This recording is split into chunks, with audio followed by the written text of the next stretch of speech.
I didn't ever know about the power of story until I physically and tangibly saw it in a room. If you can imagine me sitting in like an elementary school and on a small chair in a classroom with somebody telling a story, where I saw how powerful it was because I saw how people got affected by it. And my brain said to me, oh my goodness, what happened? And then a split second after that, I wonder if I could do that. So that was the moment when I learned about story. Welcome to Create New Futures. Thought-provoking conversations with leaders, experts, and interesting minds. Join us as we explore ideas and reflect on practices that you can use and apply to create and shape the future. With your host, author, and strategy consultant, Aviv Shahar.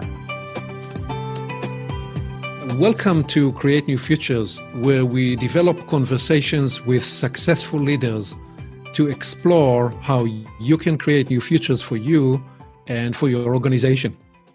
This is Aviv, and today I'm speaking with Mary Alice Arthur. Mary Alice is a story activist, working with stories in service of positive systemic shift, where she helps focus collective intelligence on critical issues.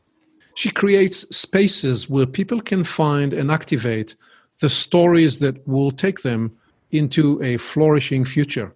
An internationally recognized process host, Mary Alice is teaching all over the world the art of hosting and helping organizations build capacity for people to bring their stories to life. A lifelong international nomad, Mary Alice has been gathering wisdom in the form of stories, mythologies, and teachings that weave their way into her life and work. Mary Alice, it's great to have you here. Welcome. Thank you so much for the invitation. What did I miss in this setup that people should be aware of in terms of your areas of work and illustrious background? Illustrious. I've never thought about it like, thank you for that word. I'm going to take it with me. Two things. Number one is that story activism has these two parts, and that is, first of all, being very aware and awake to how stories work. They're out there shaping the way we see the world. They shape what we believe is our agency, our ability to do something. They are setting the pathway for what we can do in the future. Not long ago, I had a conversation with a young guy in Leeds who said, okay, we also have racial tensions like are happening in the States. Those are happening in the art community, and I really want to do something. And I said to him, what I've learned through people I've worked with who've been in the peace business, the peace building business, is that they really know how conflict escalates. They know how conflict can de-escalate. But what they don't know is how the narrative part underneath that works. So things stay the way they are because we hold on to our stories about them. And, it sounds really simple of change your story, change the world, right? But actually it's not that easy because all of our identity and who we are and what we believe our power is or isn't is bound up in our story. So it's equally true for people who are successful or people who see themselves as victims, that their identity comes from story. So the first thing is, are you in a story you really want to live in? And is it a generative one?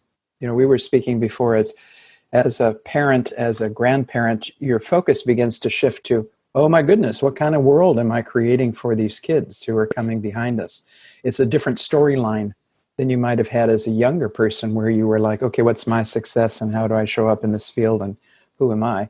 So how do stories work in us, around us, between us, through us, on us when we're not aware of it? Because you can be co-opted by stories too of your nationality or your racial background or any of those kind of things. And then the other part of it is the hosting piece. Once you find out what story you really want to be in, then how do you find the people who can help you get there and stay together with them for long enough to make wise action? So not just any action, but what is wise action? I've been percolating on that for a long time. What does wise action mean? What does the concept of stewarding something mean? So not the ownership of something, but looking after something in a way that you feel the calling to it. It's like you cannot not do it. That's a stewarding move.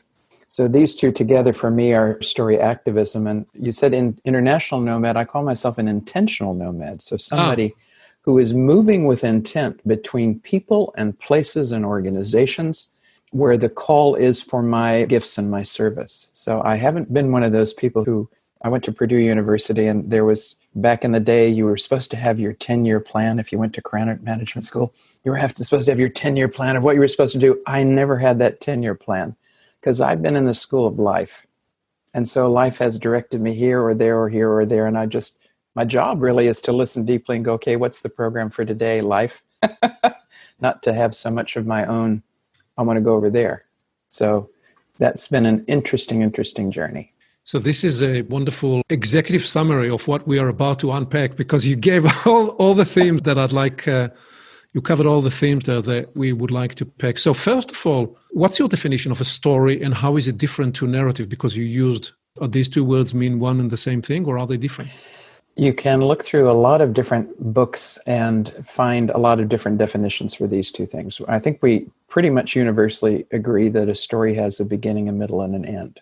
And view stories as a humanity because it's like life is flowing on as almost as if it were a rushing river, and it might make no sense. So what we are attempting to do is take a snapshot, a little moment, and go, okay, this has some sense and meaning. I can understand this bit.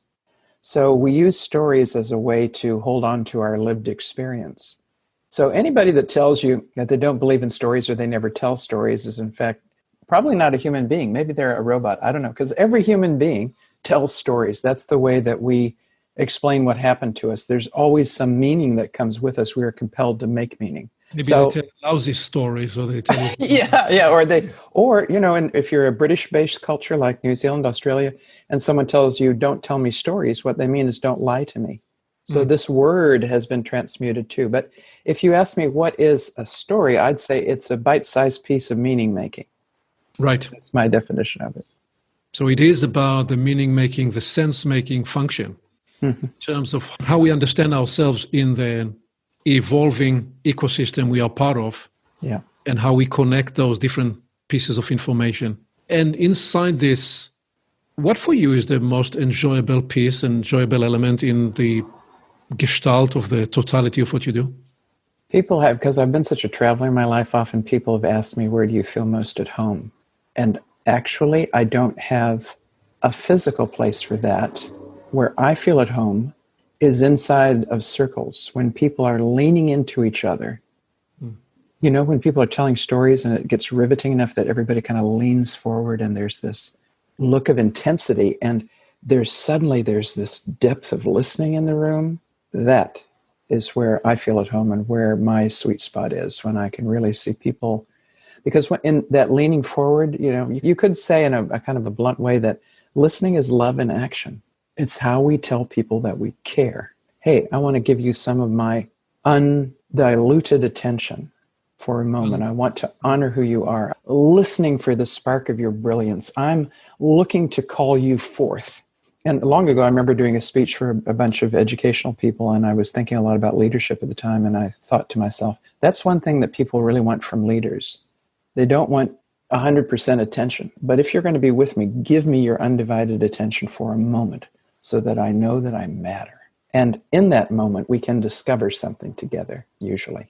So I, in my groups, talk a lot about the power of witnessing and the power of listening. So not only listening, but witnessing. And witness, you might even say withness. Witnessing, if I really am deciding to be with you, then we could discover something together. Even you, who've told this story so many times, might discover something you never knew in the power of my listening. It's the ultimate leadership tool, frankly. I think stories and listening are the ultimate leadership tool that nobody knows about. Yes. You're describing there not only listening level 4, but listening, what I define as listening level 5, which is, so listening level 1 is when I multitask and I don't even listen. Listening level 2 is when I listen cerebrally, the way you observe the attorney leading the witness in court. Witnessing level 3 is where I get interested in a deeper way. I listen to the intonation and the energy. And listening level 4 is truly active listening with presence. But listening level 5 is when we cultivate a field in which we allow ourselves to both be transformed, and we allow the coactive, conductive power that we facilitate between us. A space of meaning, a space of power, a space of transformative emergence to fashion us anew through the conversation. And you're describing that and how that process can catalyze change and shift in everybody involved. And this is where you're describing you feel at home. Mm-hmm. And a few questions about that. First, what are the earliest recollections that you have that you became present to that registration? For many would be a little bit intangible, perhaps mystical, perhaps metaphysical, I don't know. How did you become aware that you can step into this space? And then we want to learn about how you developed that as a tool. I think there are two different levels. I mean, the first, there's the awareness of group space. And I definitely got that from being a Girl Scout.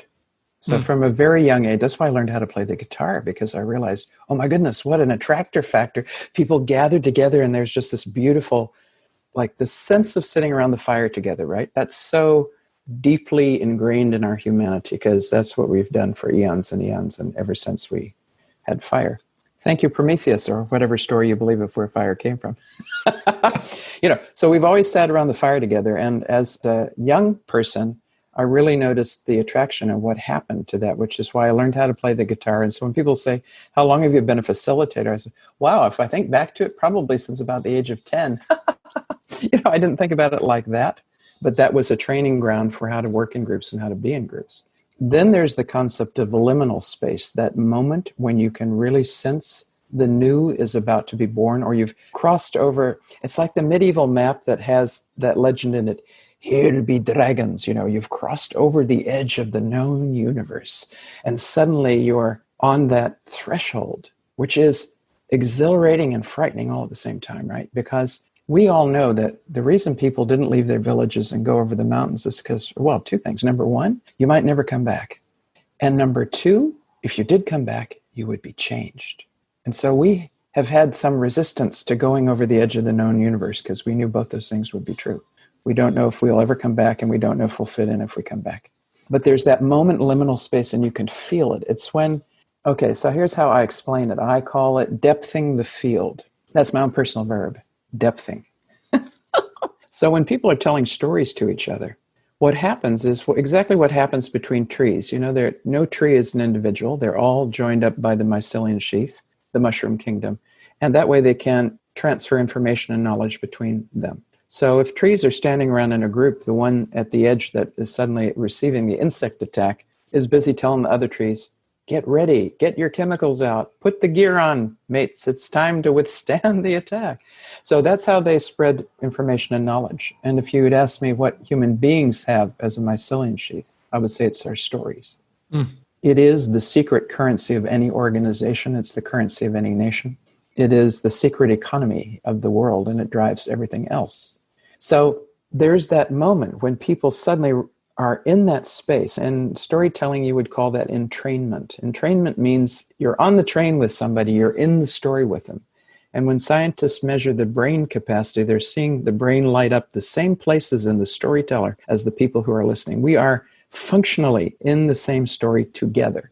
That's the power of a great story. And how we define great story is interesting. I talk about big S stories and little s stories. Everybody wants the big S story. I survived the earthquake. But sometimes the little s story, how I was able to deal with my child, who I was secretly suspicious might be suicidal, that little s story, that's the story that could save your life.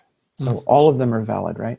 And when we get in entrainment, there's this, I've stood in rooms and realized, okay, we're at that moment now when suddenly it's like we sink down a meter or a yard into the earth and our roots begin to connect when we're sharing stories, because we suddenly can no longer see each other the same way.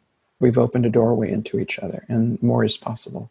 And that relational field is what will help us do the tough work together that we need to do, wherever that is, whether it's on a project or in our racial conflict right at the moment. We need enough relational field so that we lean in together rather than falling apart.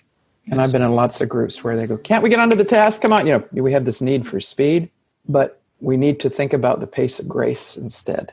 How do we build enough relational field that when the turbulence comes, because it will, we can stick together. We can value each other's gifts. We can honor that we have differences and hold those and not be afraid of each other. And by the the verb depthing, you mean that? You mean getting into the depth where our stories begin to not only connect, but rather transform each other.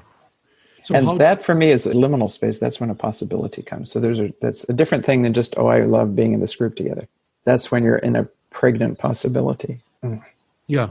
The other words I will use for that is when you are at the frontier of emergence. Yes. So how do you tell your story? Oh, I have things I say a lot and things that I wonder if are true. This is the interesting thing about story, right? Because, and both my parents have died. My mother died last year in Easter and my dad in 2017. So that was some time for us three sisters to look through the old photos and stuff like that. I have a younger sister who has one of those photographic Technicolor memories, She will describe something to me and often I go like, was I there? Because I don't remember it like that at all. So I've often wondered, how much of memory is true? So what story am I telling? And it's been an interesting thing for me over time, working on other people's stories, to also work on my own. I remember distinctly at one point in time, I lived in New Zealand almost 30 years, and daily people would say to me, where are you from? I detect an accent. And of course I would say, yeah, everybody has one. And then they would look a bit confused. No, I don't have one. You do. Okay. So that irritated me enough. I used to call "Where are you from?" my graciousness question, because when I was feeling gracious, I would realize that's how people connect. They're trying to place you in their map of the universe, whatever. But if I ever had that sense somebody's trying to prove themselves right, I knew you were from there. I'm right. Or you're an American, and I think Americans are like this. That used to make me, I would have a visceral reaction to that. And I was telling another storyteller about that, and she said, you know what? You need to tell a story about that. You were so irritated. You absolutely need to tell a story. And I ended up working with these three other storytellers, and we created this show, this production called Te Haringa, which is in Maori, the return home. And each of us told our particular stories, and we wove them together. And they wove together at very interesting points. And that was both incredibly illuminating for me and very, very therapeutic to own my story in a different way. Where are you from? Of course, I have many ways I can answer that. You want the long version, the short version? You want the cosmic version or the business version? You're like, where are you from? It's a great question. Yeah. So I tend to tell those pieces of myself. I'd like the short cosmic business version.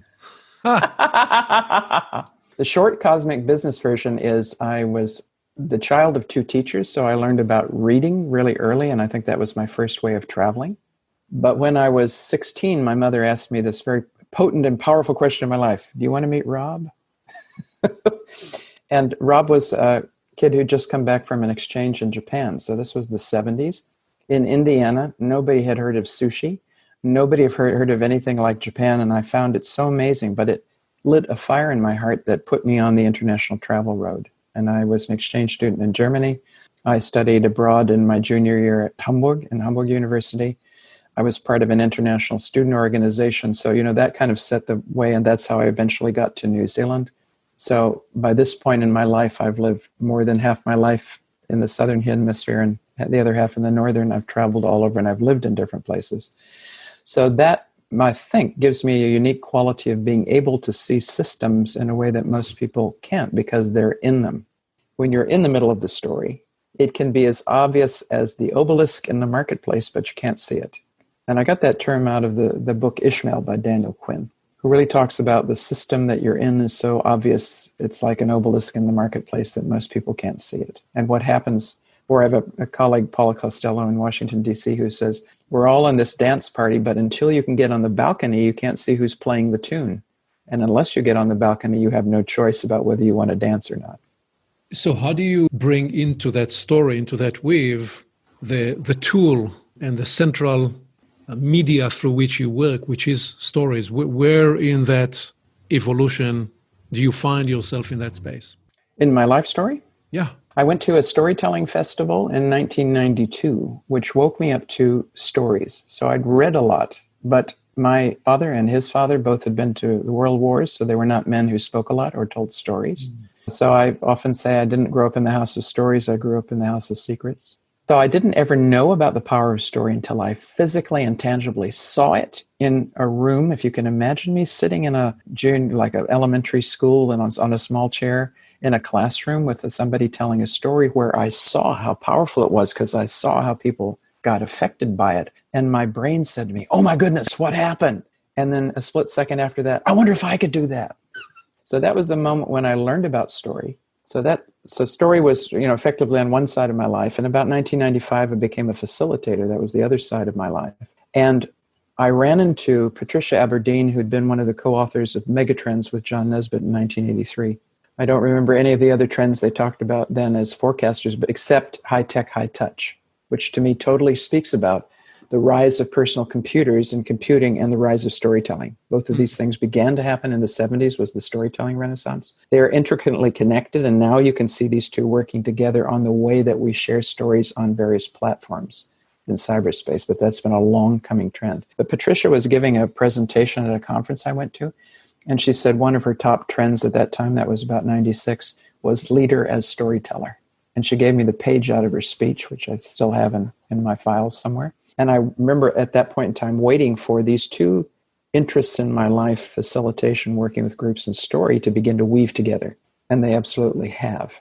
So the challenge we have right now is that challenge of story being seen as a method or a tool rather than intrinsically part of our humanity. Mm-hmm. And that means there's an edge about how do we decide to use it and how do we become wise and awake to it. But where I got the idea of story activism was watching a short clip by the actor Cliff Curtis. Cliff is a New Zealand Māori actor who's been in a lot of Hollywood films. He's usually playing the bad guy. I say to people, you would recognize him if you've seen The Last Airbender, and he was the head of the Fire Nation. So Cliff is an excellent actor, but he was in this little clip saying, anybody, paraphrasing him, anybody who works with stories is an activist. Because when you hear a story, it makes you want to do something. And I'm using the word activate as in what do we want to, activist as in activate, rather than be against something. What are we for? What are we trying to do? Catch me up just a little deeper, that point when these two impulses, storytelling and facilitating, when they converge, what happens, what is the scenery, and how is that then releasing you to the next evolution of your work? I noticed how stories impacted on people. They move us. Actually, metaphor does the same thing. Story and metaphor are cousins. One time I was in a plane and I met a guy who said, hello, I'm a professor of narrative and metaphor. And I thought, I've died and gone to heaven. Oh my goodness. Unfortunately, our flight was very short. So I was like, bummer. Why wasn't I on a 12-hour flight with you?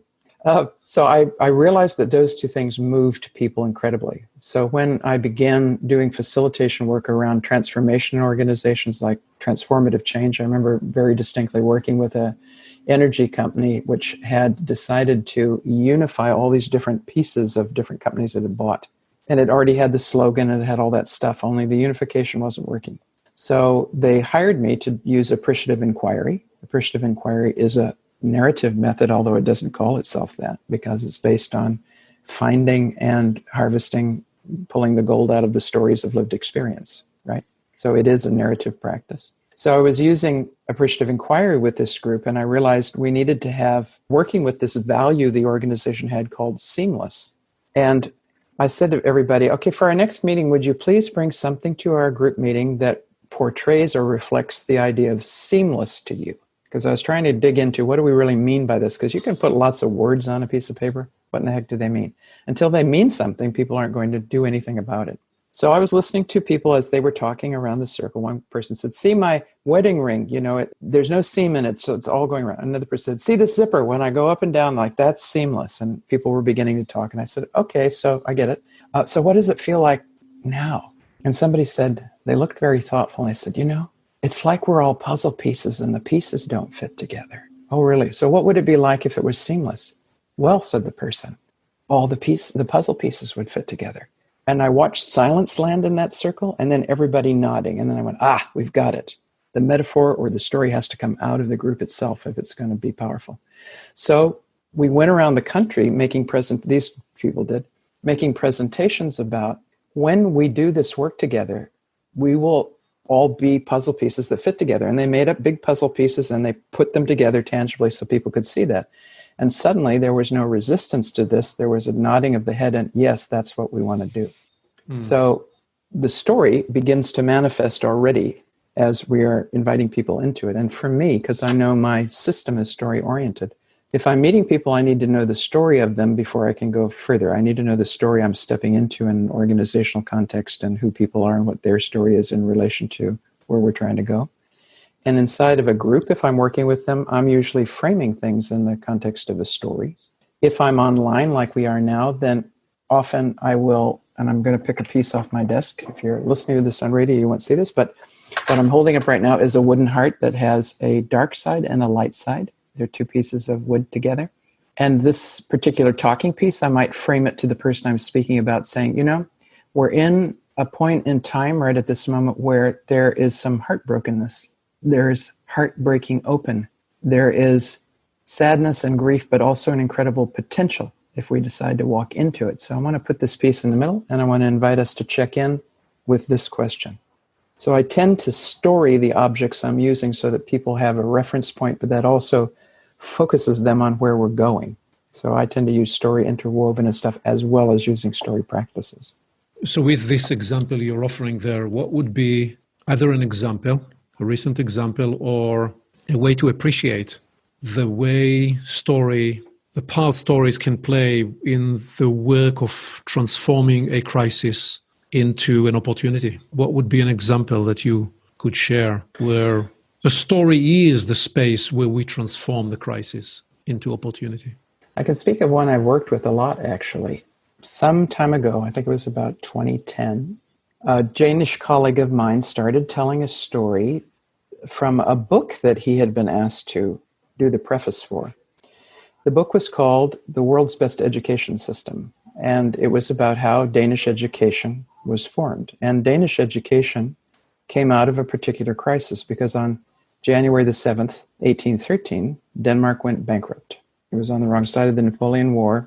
The Brits came and used their most up-to-date war technology, which was firebombing. Firebombed the capital, stole the navy, kaboom. Denmark was the size it is now. It used to be much bigger than that. But out of that crisis came universal education in 1814. The king was reported as saying, "We might be poor, but we don't have to be stupid as well." Which I think is fantastic. But that was the first time that universal education for both boys and girls was made possible in a state structure. And 50 years later, Denmark experienced the Golden Age. That was the time of Søren Kierkegaard and Hans Christian Andersen and an explosion of new ideas and information. So when I heard about this story, I was like, my ears perked up because the moment I heard about that story was the time when it looked like a bunch of countries in Europe were going to go bankrupt. Greece and Spain and Italy, and everybody was shaking at that moment. And I thought, it's interesting. When I heard this guy, Niels Christian Nielsen, speak about his book, he said, I learned something from a colleague of mine called Trojan mice. So you know what a Trojan horse is? Mm-hmm. Right? A Trojan horse is pretty obvious. It's a kind of a big thing. But in the story of Denmark's education system, the first teachers were a bunch of young people who were all trained together in Copenhagen, and they were sent out to the villages, and the villages allocated a house for the school. And they also paid the teachers, so the teachers felt they were more beholden to the local people than they were the government, but they kept in touch with each other, and they helped to make step change. So they were the ones who were at the basis of the collective movement. In other words, they said to the farmers, look, if you put your stuff together, you could go further than before. And Denmark was very, very wise in moving strategically to redo its economy in a way that eventually made it a powerhouse. So Niels Christian Nielsen called the teachers Trojan mice. He said these are people who can make step change because they stay connected with a purpose of uplifting things. And then they go out and they aren't, they're just a single person, so they don't look very threatening, and they get to know people and they get to work with people. And they together make a big change. And Denmark, as a result, is how it looks today, an amazing social system. They rode through this crisis in a very good way because they have the collective nature in their backbone. They know how to do stuff for and with each other. And this particular crisis has woken it up. So that particular story, we spent a few years digging into what actually makes transformation. What helps people to stay together for long enough for change to happen? And what we found, one of the things we found out was when Denmark went bankrupt, nobody had enough money to do big parties and glittery entertainment. They talked to each other instead. And because... Now when people are locked in their homes because of the epidemic, they have to talk to each other because they've already seen everything there is to see on Netflix. Yes. But also, what's happening in today's age is unique and interesting constellations of people are coming together because they can online. So I personally think there's probably some really unique collective wisdom that's arising in this moment simply because people have found themselves in different forums because they can. Mm-hmm. And there's nothing else to do but talk to each other and try to make some new sense happen. So that particular story tells me a lot about change, and it also, the core of that story is we are wasting a good crisis. Don't waste the crisis, because the possibility for change can come out of it as long as you don't fall into fear and you keep talking to each other. And you say, what can we do together? What resources have we got? I've learned a lot out of that story, and it's still alive. So right at the moment, if you go to Copenhagen, there's a major exhibition in the Metropolitan Art Museum, which has one of its themes, the bankruptcy of 1813, because a number of people kept working on this story. So it's coming back to re-influence the history which had forgotten that it was there. And the same is true in any organization. If you look at founding stories are incredibly potent, and they're still at work. The question is, are they generative or not? And which parts of them should we wake up? Which parts are time to die off? Some stories need to stop being told. Some stories need to start being told. And some stories we need to keep telling because they're helpful. So you spoke earlier about the liminal space. We are now in a liminal space. Yes. And part of the effort of this time is to fashion a story that will help us find ourselves, make meaning inside this liminal space. If you needed today, it may be different tomorrow or next week, but if you needed today to begin to fashion the archetypal story of this moment, where do you begin? How do you approach it? I think one of the answers is start anywhere and follow the thread. Actually, that's what I learned in my life, first of all, in New Zealand. I don't have to know what's at the center of the spider web as long as I find one way in. Mm-hmm. Then I have to trust the web. So a few things are poking my mind at the moment. The first one is it time for the end of the hero's journey? Is it time for the end of the hero's journey? Yeah. So this monomyth has been around for quite some time. And especially North America has taken this to kind of the nth degree of the savior character who is a single individual. Mm-hmm. And in fact, the more we fall into fear, the more the strongman archetype looks appealing, which is why the fear lobby has kind of been going at it for quite some time. But I was seeing an article recently and I didn't read all of it because I didn't have the subscription to this particular service, but the person had been following up why female-led countries have had less coronavirus deaths than male-led countries. Yes. So the interesting New York Times, I believe, yeah. Yes. So the interesting thing about the hero's journey is Joseph Campbell admitted that he mostly heard men's stories. He did not hear women's stories because typically archaeologists or anthropologists would not have been privy to the women's stories. So he went into fairy tales and folk tales to try to find the feminine. So the question is, so I've often seen the hero's journey and thought, it doesn't feel that way from my perspective. And I know there are people who've written on the heroine's journey and stuff like that. But the crucial point for me in that particular monomyth is that the hero doesn't get anywhere without support and without colleagues. And so how often, though, do we actually see a collective story happening instead of an individualistic story? The other thing that's going on is... So you're proposing in that at the end of the hero story, there is some kind of a collective emergence story. That is the new story that's emerging, or am I misinterpreting? That our story might need to be a more collective story. Yeah. So first of all, we have the challenge of most of our storytelling is around individuals in the Western world. This is not an indigenous perspective. Indigenous would be telling more collective stories. That's right. So there are two layers in what you're saying. The first is that the hero story itself, hero journey story itself, is somewhat of a distorted aggrandizement of the big persona, typically men, that we love to focus on. But we fail to remember that even in their case, they were surrounded by many people that enabled them to become who they became.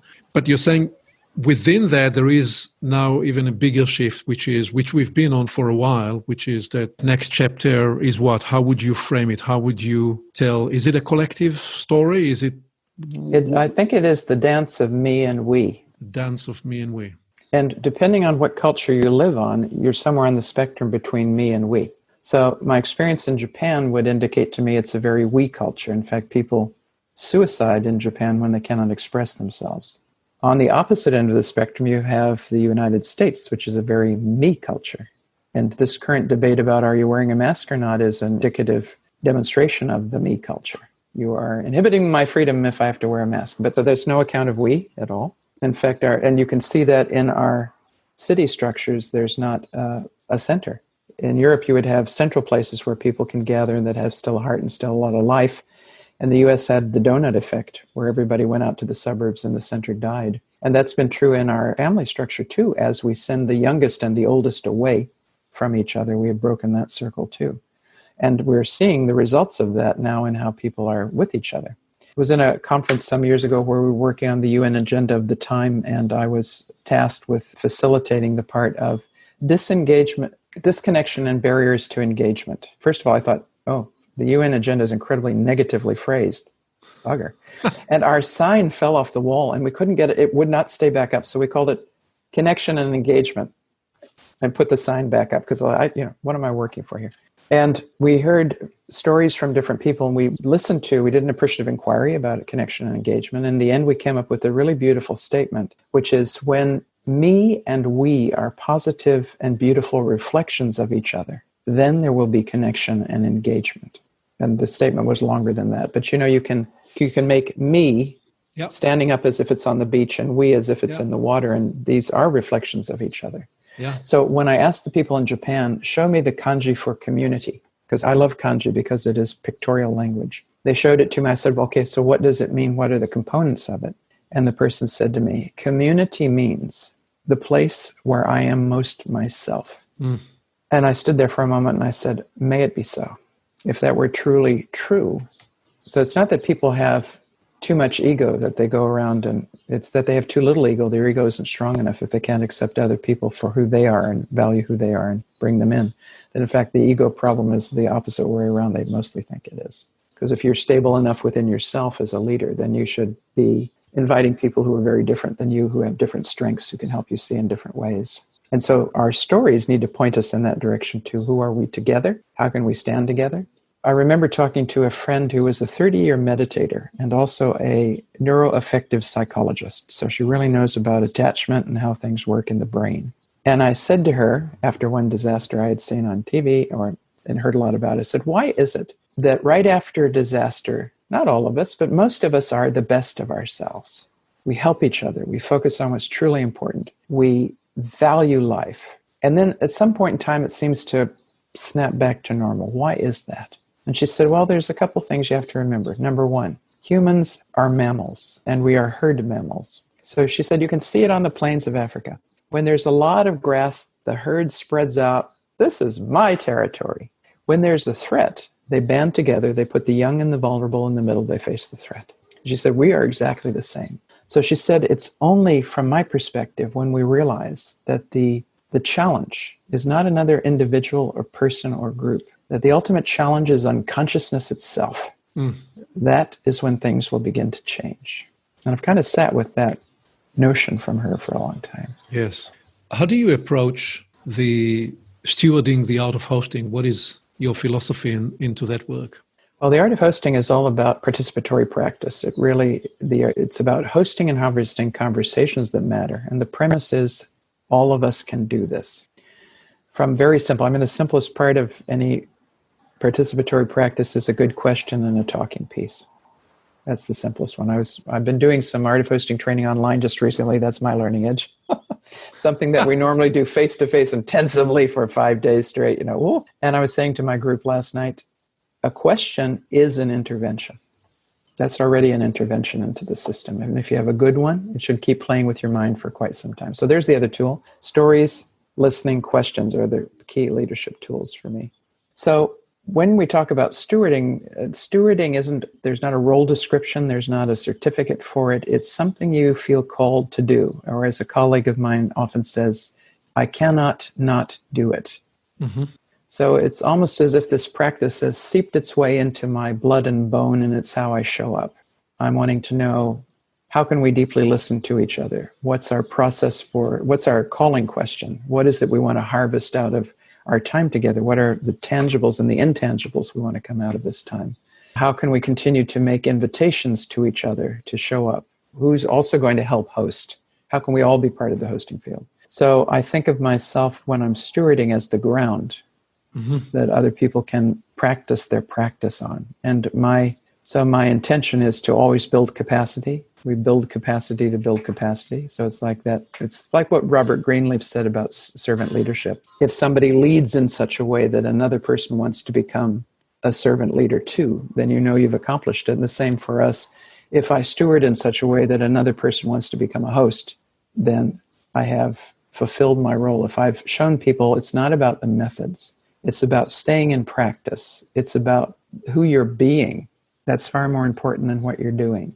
So I'm not part of what I would call the tool-again camp. I want another tool. But rather, how do I keep my practice alive? When you say these words, stay in practice, you mean what? How do the fourfold practice, which is the basis of the art of hosting, says one of the first, and this is a hold-on, so every practice unfolds and goes further than. For the first one is, host yourself. What do you do to be present? People meditate, run, pet the dog, play with the kids, play music, go swimming. What is it that you do to clear your mind so that you are present enough that you are not triggered by the stuff, your own material, so that you can actually be helpful and stay curious? That's a lifelong practice. And it's easier sometimes than others. But right now in the conflict that we're in around identity and are we going to share the resources and how do we govern ourselves? The more we can host ourselves to stay present, the better off we are. I have an African-American friend who says the thing that white people are most afraid of is falling apart. And the thing that people of color are most afraid of is stepping into their power. And both sides have to learn how to do those things. But you can only do that if you host yourself. Yes. Second part is be hosted. Like, can you be a good participant? So for those of us who are used to being in charge, and I'm pointing the finger at you, all leaders out there, woo, you're used to being in charge. So that means you're around conversations or you're on them, but you're not in them. And part of your role is actually to be in something and to encourage other people to speak and to deeply listen. And when it's helpful, bring something that you have. But otherwise, can you listen and say, hey, wait a minute, we haven't heard from you. So you can host from the chair in being a good participant. And a lot of us who've been in charge a lot find it hard to be participants. So then the third practice is host and harvest conversations that matter. So the question isn't not what did your boss tell you to do, but rather what question has your name on it that won't let you go. And this Danish story, the 1813 story, definitely had my name on it. And I found out about it. I didn't live in Denmark at the time. I don't speak Danish. I could hardly write down people's names. I didn't know any of the history, but I had such a strong feeling that I wanted to be a stand for that story that I went after. I've never forgotten writing to every Danish person I knew at that moment, will you help me? And there was this dead silence for about a month. And there's that time when you actually have to keep the flame alive inside of yourself as a caller. I've heard stories of people who've called conversations about tough issues in their communities, went to the community center, sat the chairs in a circle and sat there by themselves. And then they came back the following week and did the same. And it was, a number of weeks running until anybody else showed up. But they had to have the stamina, the heart to keep calling the conversation.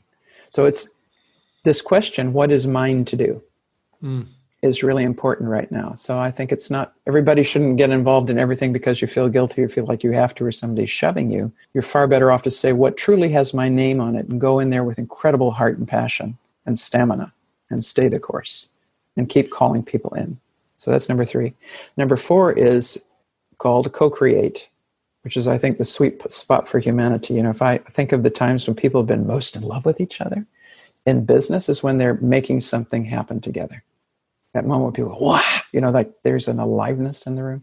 So that community of practice is the 4th practice in the art of hosting field. But it's a tough one too, because when you're in a community of practice, you have to be willing to be confronted with your shadow. So I often say, I love learning, but not necessarily in the moment when it happens. Because it's like being in the rock polisher going, hey, you have a bit, and I know for me, where my rock polisher is every time I've made an assumption rather than asking a question when I'm hosting, it's gotten me in trouble. That's where host yourself. So this thing keeps going around like that. And then at the center of our practice, we have these 2 elements. The master practice is sensei and steward. Sensei is, if you can imagine a yin-yang in the middle of these four circles, then the sensei is the fierce practitioner, the one that says, keep practicing. That's the leader of the martial arts dojo who keeps the students practicing and practicing until it becomes second nature. Until you can wield the sword cleanly, don't swing that sword around, mate, because there are times to have the sword out and go, no, and make the cut. But if you do that cleanly, you don't damage other people and yourself. You make clean boundaries. And then the other side is the steward. That's the opening for the new, holding the space for practice and for trial and error and stuff like that. So you could call those the grandmother, grandfather energies right in the middle. And between them is the pathway of practice. Where in this practice and exploration do you find that you must confront the boundaries of your courage? Oh, in every single one of them. If you're true to the practice, it's in every single place. Where do I face my own shadow when I'm hosting myself? Where do I turn and say, yep, that belongs to me, please come home, so you don't have to act out anymore? So as humans, we're quite ready to put the shadow on somebody else. It's them, like we're looking for a scapegoat. But it's time to own all the shadows and go, wholeness is the only way, folks. Holding and wholeness is the only way. Then in the be hosted, my edge on there is that I have my inner critic I call the movie critic. And I visualize him sitting in an overstuffed armchair with a clipboard writing scene 5 -2, He's got an incredible critical view on how things are hosted and with the belief I could do it better. So can I lay that one to rest?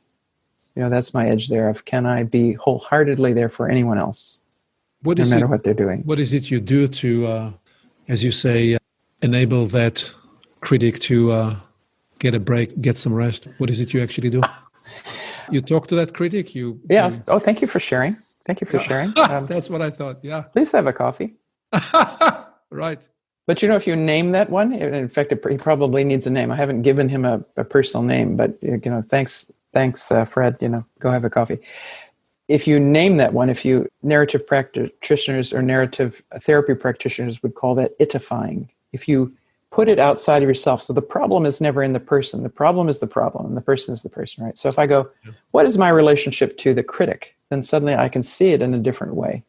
I can own it in a different way because it's not that. That is part of shadow work. You're seeing it for what it is, not identifying it, but not identifying with it. Yes, exactly. But it's also like time for all those pieces, all those exiled pieces to come home. They keep acting out. This is the problem. In the Host and Harvest... And part of bringing them home is metabolizing the energy inside a constructive, regenerative purpose, where some of the material they bring home becomes the fertilizer for the next growth. Exactly. Last year in June, I had a retreat for 12 days, and I didn't go anywhere. I had a home a day, not a holiday. It was some very, very deep inner work, and it was incredibly freeing. And I went to an engagement in August after that, and I showed up there, and I realized I didn't have any judgment.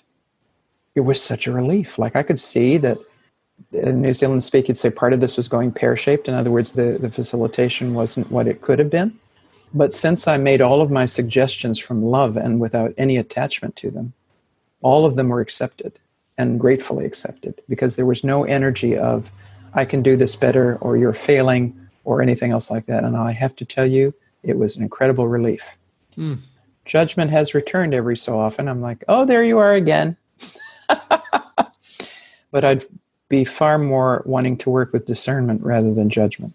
And part of the developmental work is, what do you do then with this extraordinary energy that was released? Because there is a whole chunk of energy that used to be processed and was part of the critic or the judge or all those things. And once they are being released, there is energy. And if the energy cannot be used or directed inside a constructive new premise, then the habitual pattern of those formations will recruit the energy back. So that's why there has to be some kind of a teleology of self in terms of in the hosting of self. There is some ongoing journey that's unfolding, whether we have a story for it or whether we're discovering the story day by day. I've listened a lot to Marissa Peer, who is a hypnotherapist and quite well known, and she's got a lot on YouTube. And she said that the challenge, of course, is the brain tends to go back to what is familiar, even if that's not comfortable. So your job is to make the familiar unfamiliar and the unfamiliar familiar, so that you naturally move in the way you want to move, not in the way you're habituated to move. The core premise, in a similar way, this is a core premise of the Feldenkrais work, because when you release the system from the suboptimal or the inefficient organization of self, which is similar in principle to organization of other people, because you are, in terms of the skeletal and the muscular, an organization. So, and that is organized in the motor cortex in the brain. And so part of the job of the Feldenkrais facilitator practitioner is to introduce another option for the brain to recognize and discover that there is a more efficient way to move, and then choose that. And you're saying in a similar way, it is true in terms of the narratives and the stories that we tell and how we behaviorally engage with the world. Yeah. And so when our stories get stuck, and especially if we're not allowed to tell them, I remember being on a call with a group of First Nation leaders out of British Columbia, and being asked to talk about story. And I felt like, wow, you're asking me to talk about story to people who have story as their basis. Oh my goodness, I felt, what can I do here? But it turned into a really beautiful listening session. And I heard one woman with real pain saying, I tried to share my story and I was told by the person listening to me that it wasn't true.